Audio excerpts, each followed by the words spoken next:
Hello, celebrity gossip enthusiasts. I'm Us Weekly's entertainment director, Travis Cronin, and you're tuned into Us Weekly's Hot Hollywood podcast, where we break down all of the hottest and just most salacious, interesting celebrity gossip stories of the week. And I am joined and supported and, just happy with my two co-hosts, Arbiter Beauty and Style. It's Gwen Flamberg on the mic. Well, hey guys, there's lots of fun things to talk about this week, including something that's beauty related. So I'm excited. I love a little bootay moment. And she is definitely here for all the right reasons. It's baby woman Sarah Herod. Hey, hey. Hello. Well, we do have a lot of wild celebrity news stories to bump into, but let us first start with our woes of the week. These are the stories that made my co-host and I clutch our proverbial pearls and just really stood out to us for one reason or another. Gwen, tell us what stuck out to you and made you go well this week. Well, you know that I love talking about hair. In fact, we have a whole franchise at Us Weekly called Trust to Kill. But this story is about the lack of hair. Trav, did you guys see that Pete Davidson is up to some more antics and he shaved his head? I did. He was front and center at the Knicks-Lakers game, okay? Was that like a little bit of a crumb that he wanted to debut this at the Knicks-Lakers game, LA? Like, does he want his ex, Kim Kardashian, to see that he has shed the last vestige of his relationship to her, which was that platinum hair? Because you know that he did that platinum hair for Kim. So now it's like totally gone. Of course, Pete Davidson rocking his usual sort of wacky style, wearing a gray tracksuit, a lot of chains, sort of very Ali G style to me. And not just a buzz cut, but bald, which, begs the question, is this for a role? Is this for a skit? Is this for some stunt? Or does he just, want to see what it's like to be sexy and bald? Do you like it? I don't like it on him. Now, let me just say, I happen to like a shaved head. Okay. I think bald men, very sexy, super duper, totally bald. But on him, he's a very round head. Who knew? He looks a little not like Pete Davidson. I don't know. I thought it was jarring myself. I didn't think it looked bad, but I was like, oh, that doesn't necessarily, I didn't know that was Pete Davidson right away. Right. Exactly. Yeah, round. He has a head like Charlie Brown. Who knew? I also love the Kim Kardashian of it all. You're reading into this haircut, could be a subtle nod. I am here for this conspiracy theory breakdown. Right. That's the LA Lakers. He always does his best work in a Knicks game. That's true. One place you will catch Pete Davidson ready to deliver with a new girlfriend or a subtle message or a shaved head. Like, he does his best work at a basketball game. Yeah, you could really write a timeline of his life from his Knicks appearances and really break that down. Well, baby woman Sarah Huron, was it a bald beauty that stuck out to you as well? Or were you interested in something else? I guess you could. I don't think you'd call him a bald beauty, but he is bald. Okay, I'll take it. And how dare you? I mean, okay.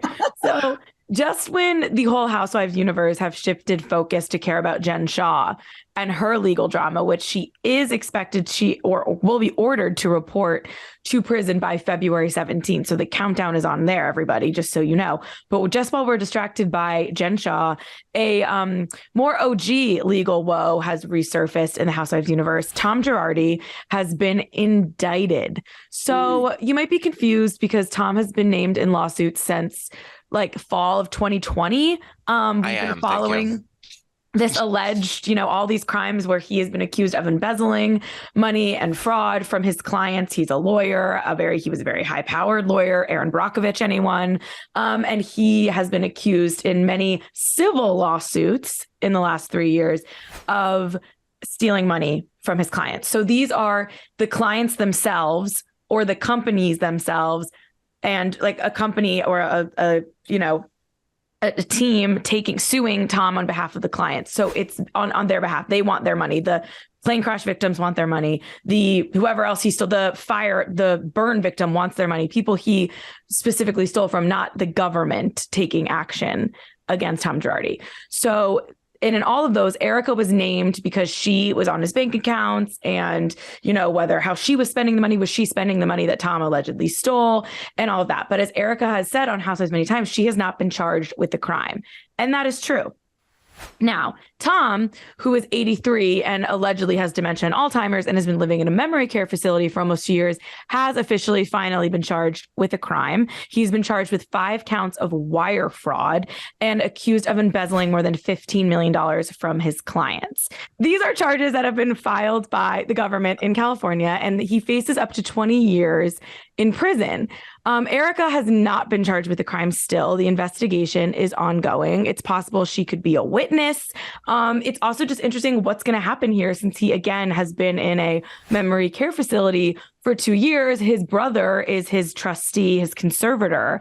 So likely they will probably work something out behind the scenes. I can't imagine this will go to trial, but we'll have to see what's going to happen for Erica. But I believe we're only days away from season 14 or 13, whatever it is, of Housewives starting to film again. So perfect timing on that front.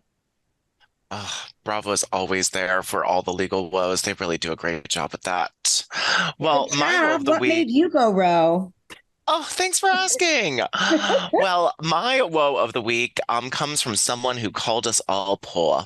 Yes, that's right. Anna Delvey, Anna Sorkin, depending what country or time you're in, made me go whoa because she is gearing up to speak at an MBA class at Harvard.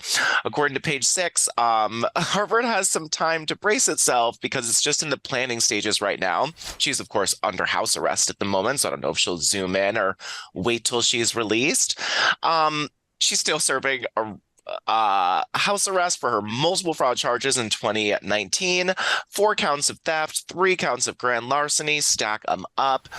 And while this shocked me, it also even shocked me more to learn that she has addressed NYU students and that Oxford is interested in having her speak too. And I don't know if she's like sort of like a cautionary tale, like no pyramid schemes, no scams, kids, or if she's really giving business advice because, she almost did pull off the heist. But yeah, that sort of made me go, whoa, this week. Well, let us get into some of the news. Now, let's start with some Us Weekly exclusives, just because it's fun and we feel good about ourselves. Paris Hilton, who just announced that her and Carter have welcomed a son to the world, their first baby. Us Weekly has learned that she has a second surrogate pregnant, that she sort of diversified her embryo portfolio and was working with a few different surrogates, and 2 of them got pregnant, and that very, very soon she will be announcing a second baby, which is just really exciting. Paris Hilton having twiblings. Who knew? Having twiblings. I would never have thought that. It's wild to see Paris as a mom, and it's nice to see Kim Kardashian and everybody really giving it up for her and supporting her. Now, we also have another exclusive that Ariana Grande is also trying for a baby with Dalton Gomez, who we love. They seem so adorable. She is currently filming the Wicked movie, but they are trying right now. The Housewives of Potomac would call it shooting up the club. But they are trying for a baby because she would get pregnant and it wouldn't interfere with Wicked because that's going to be done filming soon and she's ready to start a family. The source also tells us that Ariana Grande wouldn't mind being pregnant during the press tour, and now is sort of the perfect time post Wicked and pre-new album to get pregnant, and I'm happy for her. What's interesting? I'm happy for all these women. Congrats on motherhood. Good for you. But what's interesting to me is I don't know much about Dalton Gomez. Ariana Grande started dating him during COVID. They got married in her living room. It's been very under the radar. She hasn't had new music out in years, so we don't even have insight that way. And Carter, Paris Hilton's husband, I don't know if you watched that wedding special show, but he just kind of made me cringe and gave me heebie-jeebies. And so does just photos of Dalton. I know nothing about Dalton, and I hate to just slander these men for no reason, but they both kind of freak me out. And that's what I feel about this. I agree with you. I agree. I always like Dalton never creeped me out, but Carter, and I saw in the Daily Mail today that, his baby mama, a source close to her, Right. revealed that Carter was in the delivery room when his son was born 10 years ago. I think it's a daughter. A daughter, sorry. His daughter was born 10 years ago. He's in the hospital room, gave his daughter a kiss on the forehead, left the room, and never saw his daughter again, which is a little bit concerning. And his baby mama is like a former reality star as well, which also gives me a little bit of pause when they sort of start dating a bunch of reality stars. Yeah, I remember when they first got engaged, or maybe when the wedding special was airing, a source close to her also spoke out with similar claims about how he never sees his eldest daughter, and he denied it at the time. But it's not great when there's any sort of proof or allegations that can be made that you just like don't see your other kid. Like that's just never good. Usually, as Gwen would say, where there's smoke, there's salmon. Exactly. Oh yeah, there's a full lock schmear going on. I've taught you well, Sarah Heron. Well, so good luck. Happy for you guys, but trepidatiously. Let's move on to Britney Spears, because she came for her fandom. She came for Alyssa Milano, a lot of people this week. So Britney Spears posted on Instagram after she had deactivated her Instagram, defending herself from allegations that she was having a breakdown. Now, there are so many rumors going up online that Britney has died and been replaced, that she's being controlled again. The conspiracy theories on TikTok are deep and vast. But Britney said, since everyone thinks they know my story, all caps, think again. A mere side of any given Sunday doesn't show worship, placing someone's story out there. It's a day of welcoming, not a righteous reply. She says, it is what it is. Nope, I'm not having a breakdown. I am who I am and moving forward in my life, and I have never felt better. Now, this was just a few days after cops showed up to her house after receiving an influx of calls from fans who thought that Britney was in danger. Britney later said that her fans went a little too far for making, quote, prank phone calls to the Ventura County Sheriff's Office. She also claimed that the police never entered her home and left immediately after realizing that there was no issue. And this, a couple days ago on Tuesday, she called out Alyssa Milano and accused her of bullying her after Alyssa Milano tweeted last December, someone please go check on Britney Spears. But a source on TMZ said that Alyssa Milano reached out to Britney and apologized, even though the tweet was from December 2022. She still apologized to Britney for it. What do you guys think? Have you gotten into any of the Britney conspiracies? I know they're a little bit ridiculous, but I get asked about them by friends all the time. I think they're a little ridiculous. I do think that she is... she doesn't seem 100% well, but she also doesn't seem to be in a place where fans have to call the police. So I understand her, wanting fans to not call the police. But I do think that she should be a little bit more grateful that everyone really wants her best wishes, especially Alyssa Milano. I don't know, Britt, you be you, but maybe try being you, not on social media for a little while. Maybe that's the solution. I think that's a great suggestion, Gwen, because, the social media has been raising eyebrows since before all of this. And maybe it was a good thing at first when she was still in the conservatorship, because it was kind of a way in. But now that she's not in the conservatorship anymore, if she doesn't want people breaking down her every move, maybe she shouldn't share it. Right. Exactly. And it is tough, when those reports came out of her like at a restaurant a couple weeks ago, and there was all these claims that she was like acting, not perfectly, and that there was erratic about Sam. Yeah. Like that's tough. And you want her to be able to leave her house. And so that I have some sympathy for. But some of the Instagram stuff, it's like you're putting it out there, and we've been doing this for a long time. Like, I don't think it's worth posting on Instagram if it's going to cause this. And it reminds me of our good friend Jana Kramer, who I just feel the need, I should have made this my woe, to throw out that she did confirm her new man. And he does live in a different country. So I just, talking for someone who's going to get angry at people judging her, not sure why she decided to debut her new soccer player boyfriend, Alan Russell, who is from Scotland but lives in England, or maybe the other way around, I'm not sure, and who she's been traveling every 3 weeks to see, leaving home her 2 children. who do have a father, I know, but just feels like a choice to date someone overseas after everything you've been through and then take it public. So just throwing that out there. I don't know if we want to start a count of how long this relationship for Jana Kramer will last, not to be, rude. I missed you talking about Jana Kramer because the way that you want the best for her, yet have so much concern for all of the choices she makes in life is really lovely to see. Thank you.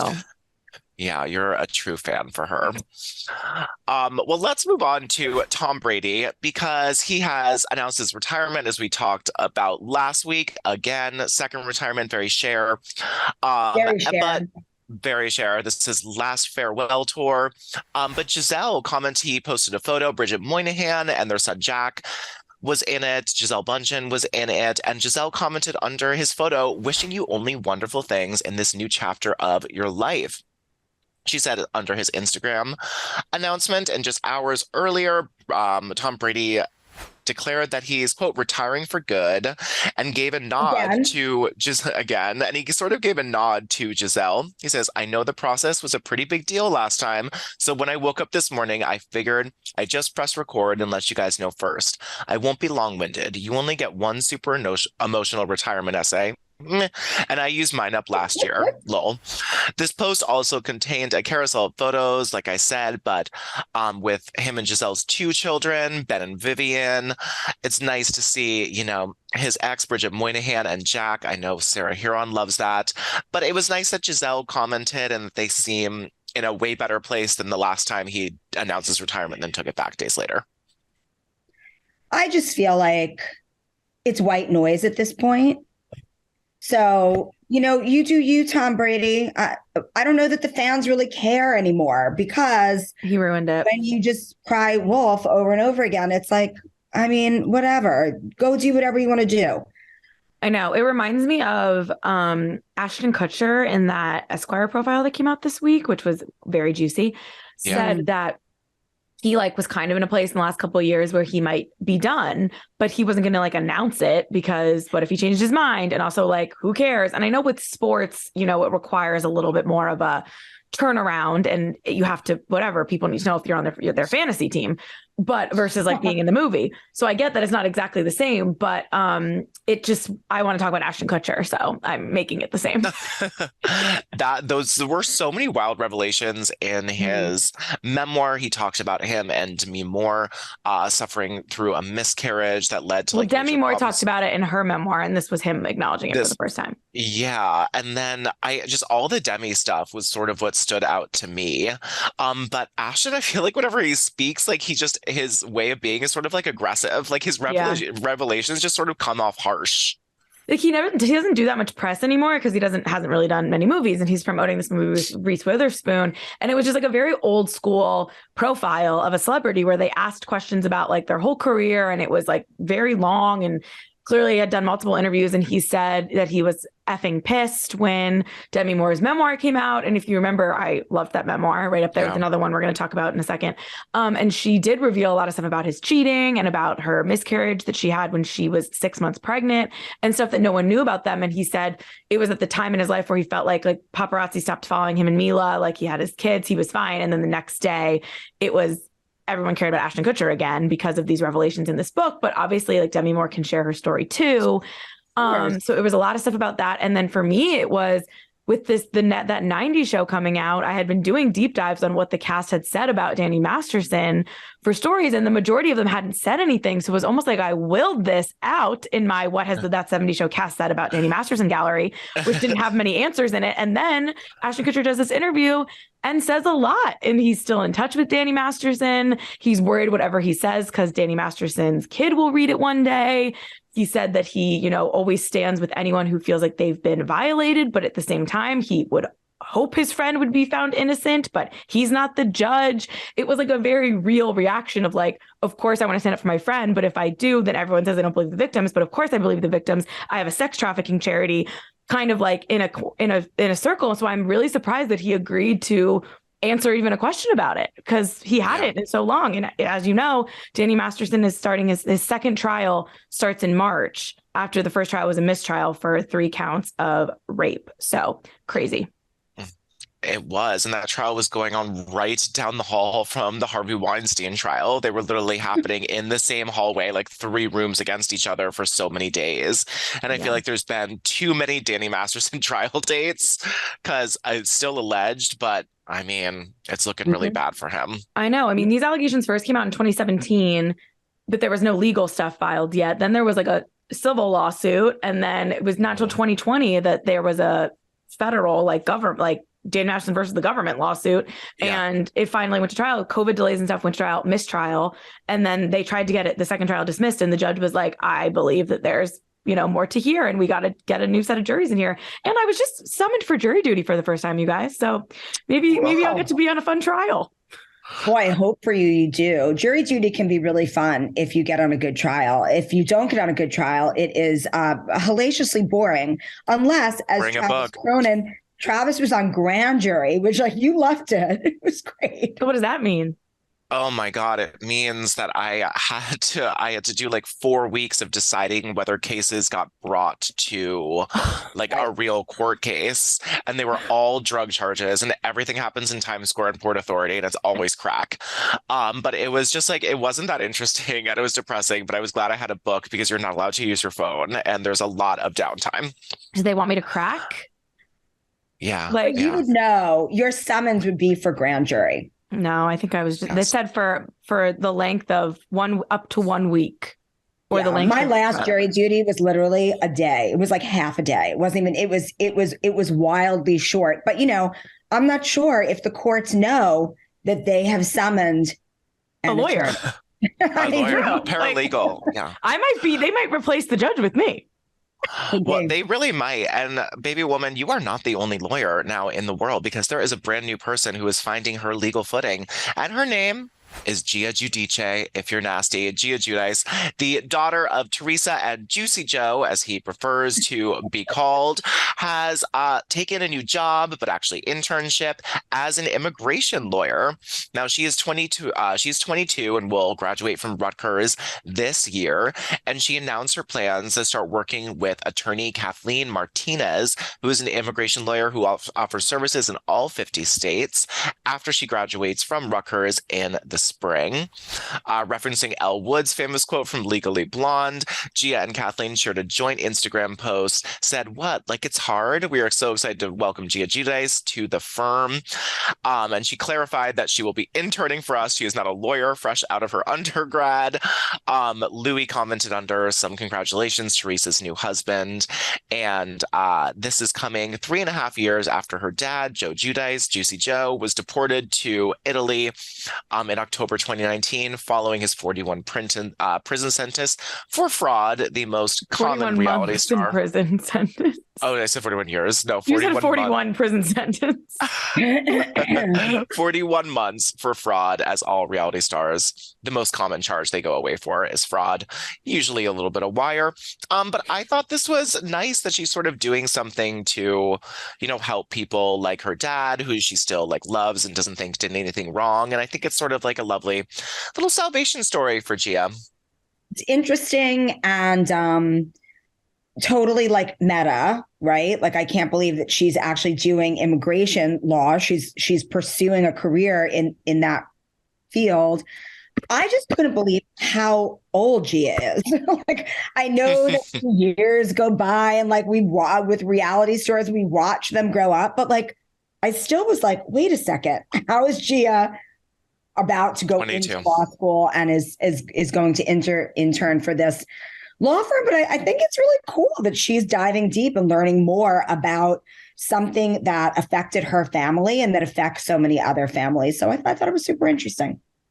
Sarah, I know you want to sing it. I know. Well, she's waking up in the morning. Melania is the pop star with, yes. I can't wait to grow up. I got plans to glow up. My mama said it ain't easy, but I don't care. So what? Which I haven't listened to in so long, and I can't believe that just came back to me. Right. But long story short, always rooting for the Giudice girls. They've been through a lot, and we've watched them grow up. And you know what? Gia could probably just be an influencer, and she's deciding to go to law school. So you got to give her snaps for that. Snaps for you, Giudice. Totally.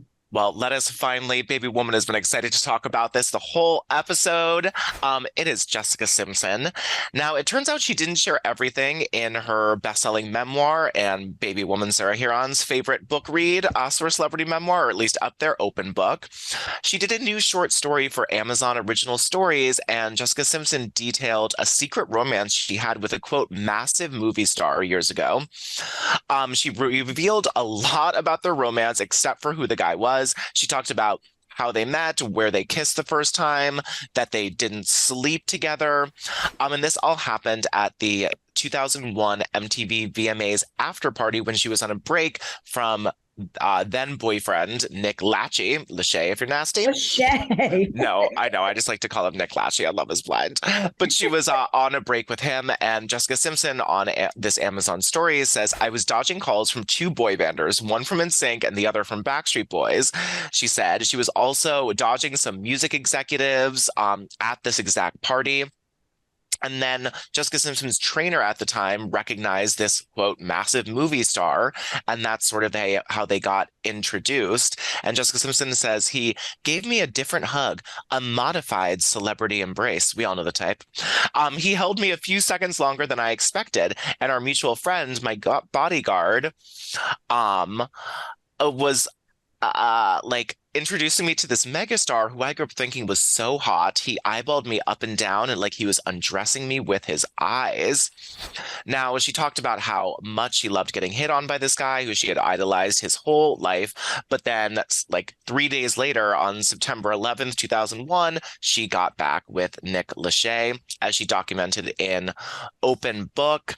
And then she talked about meeting this mystery actor at the Beverly Hills Hotel while she was getting ready for an award show, and they kissed in the bungalows. She says, I felt this warm rush all the way down my body to the tips of my toes and my wedges. He texted me throughout the award show. The event was so huge that it made me feel special, that every beautiful woman in Hollywood is there, and he wanted to text me. Now, the story doesn't really have a happy ending because she saw him on a red carpet with another woman, and he was telling her that she was the only person in his life. They met up one more time and spent the night together in a hotel, but she didn't want to sleep with him. Baby Woman, what were your thoughts on this Amazon story? Were you pissed that you didn't get it in Open Book? Are you just happy for that it's out now? Both. So as I was looking down and seeing the books that were stacking my microphone, of course, Open Book is just always right here. The best book that was ever written, if you ask me. Anyway, part sorry, of it when I Plato. Yeah, sorry. Shakespeare? Shakespeare who? Jessica Simpson. Mesmerizing, says the New Yorker on the cover. And I agree. Co-signed by Sarah Heron, celebrity memoir expert. No, I mean, when I first saw this, I was like, wait a minute. How could you have excluded this? Open Book was supposed to be everything. But then it just made me think Jessica Simpson has lived such a life and is such a writer. Her daily life at kindergarten drop-off could probably be another essay. Like she just sees the world in a different way. She's been through it. And as long as the revelations keep coming, I don't care if I have to read an Amazon essay once a week. Or I hope she's working on Open Book 2, even more open. The book is more open. Opener. I know that she shot a pilot with John Stamos, like based on Open Book. They shot a pilot. So I hope that gets picked up. I need any and all Jessica Simpson content at all time. But I also like, who do we think this man is? Like George Clooney? I was thinking George Clooney. That was my first thought, was George Clooney. I thought it was Leonardo DiCaprio. Okay. No, would never go for her. Nope. What? A blonde 23-year-old? No way. But she was always too mature for Leo. Mature? Is this chicken or is this tuna? At the newlyweds time, she was ripe for the picking. I mean, but she was like more famous than him. Like Leo liked these models who were known for not opening their mouths, and she opened her mouth. I know, it was right before he dated Giselle and then Blake Lively. So it's it was. I'm sticking with George Clooney. Good who guess. At the time was really into cupcakes. Cupcakes. I'm trying to think, like 2001, like who were the biggest? Because like Brad Pitt was still with Jennifer Aniston. Yeah, thought it could be him, but he was still with Jennifer Aniston. Movie Everyone stars knew that. That would be like the ones you were obsessed with growing up, but also still movie stars?